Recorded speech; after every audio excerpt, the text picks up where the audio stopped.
Welcome to Commerce class. Today's class we are going to see what are the various functions of human resource management. Okay, here there are two functions. That is, one is a managerial function, that is planning, organizing, directing and controlling. Another one is the operative function. Operative function is procurement, development, compensation, retention, integration and maintenance. So managerial function, operative function, the two types of functions that we are going to see under functions of human resource management. Okay. Now let us see what are managerial function. Managerial function la 4 function பார்த்தோம். First one வந்து planning. Now planning is deciding in advance what to do, how to do, who's to do. அதாவது என்ன செய்யணும், யார் செய்யணும், எப்போ செய்யணும், எப்படி செய்யணும் அப்படிங்கிறது டீட்டெயில்டா மைக்ரோ பிளானிங் பண்றது. எதுக்கு, why do they do this? This is to bridge the gap between where we are and where we want to go. நம்ம எங்க இருக்கோம், நம்ம எங்க போகணும், அதாவது நம்ம எந்த ஸ்டேஜ்ல இருக்கோம், எந்த ஸ்டேஜ் ரீச் பண்ணணும் அப்படிங்கிறதுக்காக. So to bridge the gap between where we are and where we want to go. So இந்த பிளான் பண்றதுனால என்ன ஒரு அட்வான்டேஜ்னா, systematic operation of business. It helps in the systematic operation. இது எப்படி வந்து முறைப்படுத்தி ஒரு business செய்யணும், அந்த correct operation, systematic operation of business. So அந்த systematic operation இருக்கும்போது என்னெல்லாம் இருக்கணும் அப்படின்னா, அதுக்கு சரியான objectives இருக்கணும், policies இருக்கணும், procedures இது எப்படி செய்யணும்னு இருக்கணும், rules இதெல்லாம் இப்படிதான் கரெக்டாக ஃபாலோ பண்ணணும், ரூல்ஸ் இருக்கணும், strategies இருக்கணும், இந்த strategies இருக்கணும், கரெக்ட். அப்புறமா ப்ரோக்ராம்ஸ் அண்ட் பட்ஜெட்ஸ் இது எல்லாமே இருக்கணும். ஓகே, ஸோ பிளானிங்ல வந்து objectives இருக்கணும், policies, procedures, rules, strategies, programmes and budgets. Fine. So இதெல்லாம் இருந்ததுன்னா என்ன ஆகும்னா, it ensures maintenance of It also ensures maintenance correct number of employees to carry out activities and also to formulate timely employee policies. So number of employees கரெக்டாக இருக்கணும் இந்த அத்தனை ஆக்டிவிட்டீஸும் carry out பண்ணுறதுக்கு, அண்ட் ஃபார்முலேட் பாலிசிஸ் வந்து கரெக்டாக formulate பண்ணுறதுக்கும் ஹெல்ப்ஃபுல்லாக இருக்கும். ஸோ பிளானிங் பார்த்தீங்கன்னா it is very very important. So it helps you to understand what we have to do, how to do, when to do, whose to do, everything, and to bridge the gap. எங்கே இருக்கோம், நம்ம எந்த objectives reach பண்ணுறதுக்கு எந்த ஸ்டேஜில் இருக்கோம், அப்படி reach பண்ணோம்னா என்னென்ன ஃபாலோ பண்ணணும், சிஸ்டமேட்டிக் ஆப்ரேஷனுக்கு what we have to do. So we have to fix the objective, the policies, procedure, rules இது எல்லாத்தையுமே வந்து they have to do it. Then maintenance, correct number of employees இருக்காங்களா, அப்புறம் என்ன பாலிசி ஃபாலோ பண்ணணும், they helps in the formulating the policy, timely policy, அதுவும் கரெக்டாக அந்த நேரத்துக்கு என்னென்ன பாலிசி ஃபாலோ பண்ணுமோ அந்த பாலிசியை ஃபாலோ பண்ணும். So this is the managerial ஃபங்க்ஷனில் ஃபர்ஸ்ட் பிளானிங். Next organising. இப்போ பிளான் பண்ணிட்டாங்க, அது எல்லாத்தையுமே ஆர்கனைஸ் பண்ணணும். ஓகே, ஆர்கனைசிங் இங்கே பார்க்கும்போது எம்ப்ளாயீஸ்க்கு வந்து வேலை, they have to give them the work to do. So division of work. First என்ன பண்ணுறாங்க, ஒர்க் வந்து டிவைட் பண்ணுறாங்க. அப்புறமா டிவைட் பண்ணிட்டு அப்புறமா அவங்களுக்கு இந்த ஒர்க்கை வந்து அசைன் பண்ணுறாங்க. இந்த வேலை நீங்கள் செய்யணும் அப்படின்னு சொல்கிறாங்க, அசைன் பண்ணுறாங்க. அந்த ஒர்க் அசைன் பண்ணதை எடுத்து செய்யறதுக்கு அவங்களுக்கு பவர்ஸ் வேணும். So we have to delegate the authority to them. Powers இருந்தால் தான் they can command and demand. Okay, so delegate the authority as required, and creation of accountability. Powers கொடுத்துட்டா மட்டும் போறாது, அவங்களுக்கு அந்த பொறுப்பு, நீங்க தான் அதுக்கு பொறுப்பு. You become accountable to make employees responsible. So here you see in the organizing work, first you divide the work among the employees, give them the work what they have to do. To carry out the work you delegate the authority, and not only that, fix the responsibility upon the employee. Okay, next direction. Direction அப்படின்னா இப்போ ஒரு எதை நோக்கி போய் கொண்டிருக்கிறோம், இந்த ஆர்கனைசேஷனோட கோல் என்ன, இந்த கோலை எப்படி ரீச் பண்ணுறாங்க அப்படின்னா, ஏற்கனவே பிளானிங் பார்த்துட்டோம், ஆர்கனைசிங் பார்த்துட்டோம். சரி, அவங்க வேலை செய்யும் போது அவங்கள எப்படி என்ன மாதிரி டைரக்ஷன் கொடுக்குறாங்க, ஆர்டர்ஸ் கொடுக்கலாம். ஆர்டர்ஸ்னால் கட்டாயம் செஞ்சே ஆகணும், that is no other go. Instructions, எப்படி இதை வந்து எப்படியெல்லாம் ஸ்மார்ட்டாக ஒர்க் பண்ணுமா, ஹார்டாக ஒர்க் பண்ணுமா அப்படிங்கிறதால வந்து அவங்களுக்கு சொல்லிக் கொடுக்கும். Give them small instructions. Then supervise, சொன்ன மாதிரி செய்கிறாங்களா அப்படின்னு சூப்பர்விஷன் பண்ணுறாங்க. Guidance, suppose they're not able to do, they give them the guidance, இந்த மாதிரி செய்யுங்க அப்படின்ட்டு கைடன்ஸ் கொடுக்கலாம். தென் மோட்டிவேஷன், தட்டி கொடுத்து அவங்களுக்கு வந்து நல்லா புகழ்றது. ஸோ மோட்டிவேஷன் கேன் பி இந்த ஃபைனான்ஷியல் ஆர் நான் ஃபைனான்ஷியல், ஏற்கனவே இதை பற்றி பார்த்துருக்கோம். இதெல்லாம் எதுக்கு பண்றாங்க? To get the best out of the employee. எம்ப்ளாயியோட ஸ்கில்லோ டேலண்ட்டோ அந்த பர்டிகுலர் ஒர்க் பிளேஸில் அவங்களோட உழைப்பை வந்து நம்ம கரெக்டாக அவங்க டைரக்ட் பண்ணோம்னா we can reach the goal. So first என்ன சொல்கிறாங்க, டைரக்டிங்கில் ஆர்டர்ஸ் கொடுக்குறாங்க, இன்ஸ்ட்ரக்ஷன்ஸ் கொடுக்குறாங்க, சூப்பர்விஷனில் தென் கைடன்ஸ் கொடுக்குறாங்க, மோட்டிவேட் பண்ணுறாங்க. இதெல்லாம் எதுக்குன்னா to get the best out the employee. ஏன் இதெல்லாம் செய்கிறாங்க? then it result in the reduction of wastage of time. எப்பயும் ஞாபகம் வச்சுக்கோங்க, best minimum cost best output இருந்தால் தான் அங்கே ப்ராஃபிட் அதிகமாக இருக்கும். ஸோ மினிமம் காஸ்ட் அப்படிங்கும்போது ரிடக்ஷன், டைம் வந்து அதிகமாக எடுக்கக்கூடாது, எனர்ஜி மணி எல்லாமே வேஸ்ட் பண்ணக்கூடாது. So reduce waste of time, energy, money இது எல்லாமே இருந்ததுன்னா early attainment of organisational objectives. ஆர்கனைசேஷனோட ஆப்ஜெக்டிவ்ஸ் வந்து கரெக்டாக அந்த டைமில் என்ன பண்ணலாம், you can achieve it.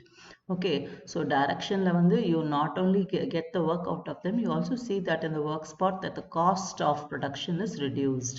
Okay, so first one what we saw was planning, next organizing, the third directing, finally controlling. சரி, இப்போ sometimes there are possibilities of deviation. So அந்த deviations பத்தி பார்க்க போறோம். கண்ட்ரோல் எப்படி கண்ட்ரோல் பண்றோம். So first and foremost என்ன சொல்றாங்கன்னா, compare the actuals with the standard. இப்போ எப்பயுமே ஒரு டைம் ஃபிக்ஸ் பண்ண, இந்த டைம்குள்ளே இத்தனை ப்ராடக்ட் இவங்க ப்ரொடியூஸ் பண்ண முடியும் அப்படின்னு அவங்களுக்கு under observation they would fixed what the number of product must be produced. So ஆக்சுவலாக எவ்வளோ ப்ரொடியூஸ் பண்ணியிருக்காங்க, நம்ம எவ்வளோக்கு ஆக்சுவலாக ப்ரொடியூஸ் பண்ணியிருக்கணும் அப்படிங்கிறத கம்பேர் பண்ணுவாங்க. எவ்வளோ அவுட்புட் வந்திருக்கணும், எவ்வளோ அவுட்புட் வந்திருக்கு, எவ்வளோ அவுட்புட் வந்திருக்கணும், ரெண்டுத்தையும் they make a comparison and then they check whether they are going as per plan. அப்போ ரெண்டுத்தையும் பார்த்துட்டு பிளான் பிரகாரம் போறாங்களா அப்படின்னு பார்ப்பாங்க.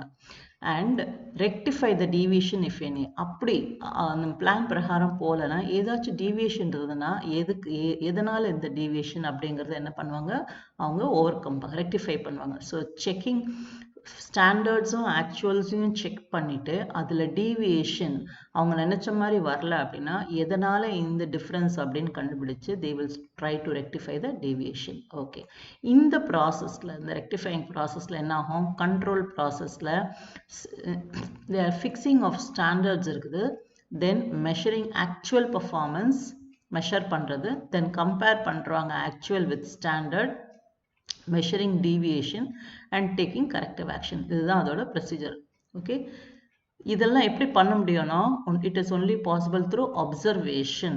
Okay, அவங்க வேலை செய்யும் போது கரெக்டாக பண்ணுறாங்களான்னு அப்சர்வ் பண்ணுறாங்க. Supervision, supervisors they supervise. Then reporting to the higher authorities, not only reporting, அன்னைக்கு என்னென்ன நடந்ததுங்கிறதெல்லாம் ரெக்கார்டும் பண்ணுவாங்க. Then they go for auditing also. So all this is involved in controlling. So what we saw here in the managerial function is planning, organizing, directing and controlling. Next we go on to see operating function. Operating function of human resource management.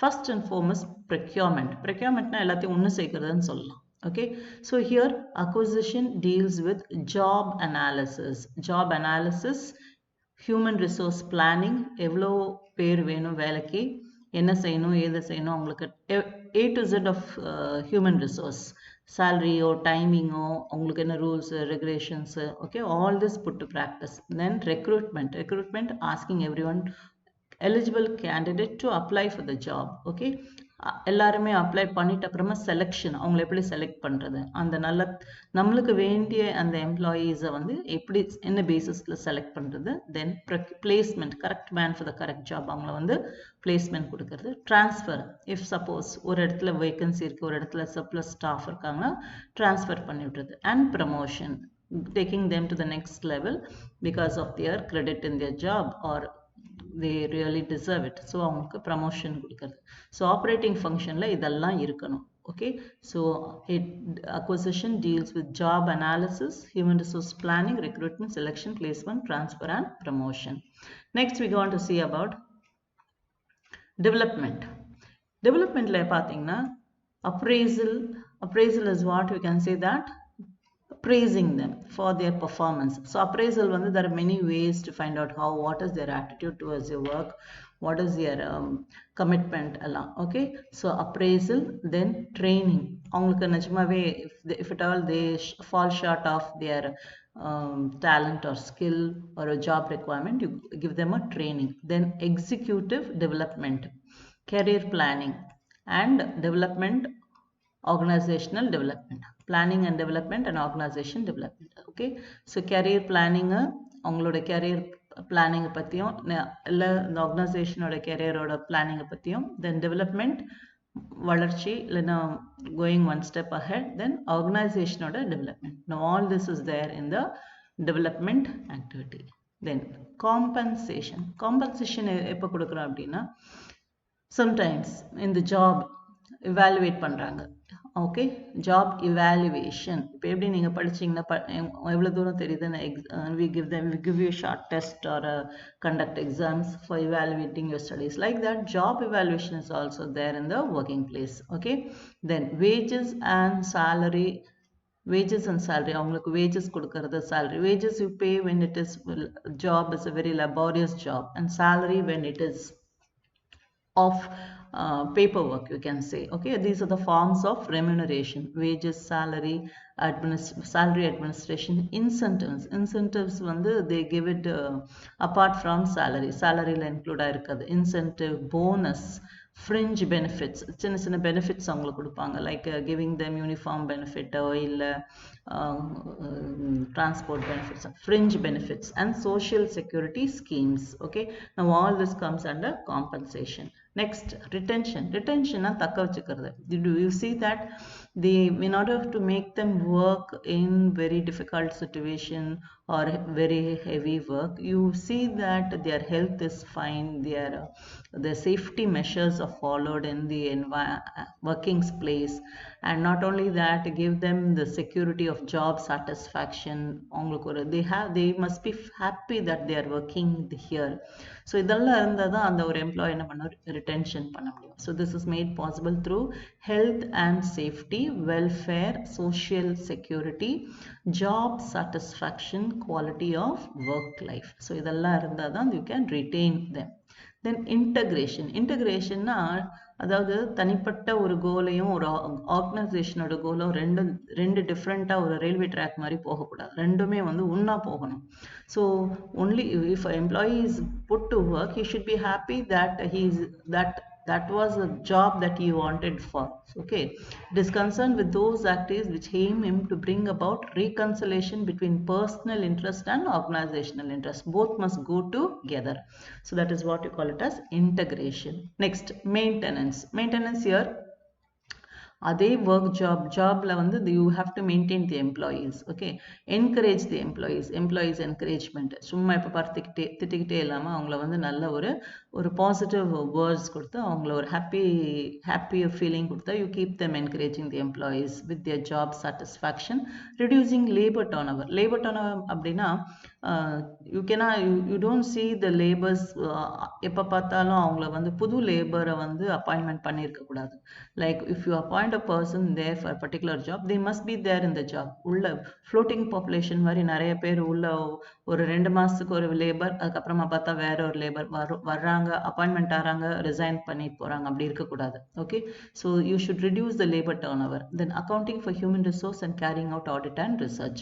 So all this is there for maintenance. Okay, so what we saw here under operating function is procurement, then development, compensation, retention, integration and maintenance. So under this functions of human resource management, 2 functions, managerial functions and operator functions, we saw today in detail. I hope I'm clear. Thank you.